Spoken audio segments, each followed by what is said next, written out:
hanggang mo sa kanan, meron dito. So, lapitan mo na yung MUX, dahan-dahan lang. Tapos, huwag ka muna dediretso, may sakyan dito eh. Hazard ka muna. Ayan, palagpasin na natin. Pag wala na, palagpasin mo lang mirror mo. Okay, then todo. Siyempre, yung reference, no? Kailangan makita.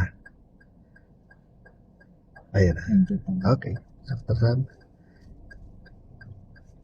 Ilalapit ang katawan ng sakyan sa reference. Huwag lang didikit, no? Pag didikit, gigit naman yung pala. Sige lang. Okay. Safe na. Okay, diretso ka lang hanggang pumantay ka sa sakyan mo.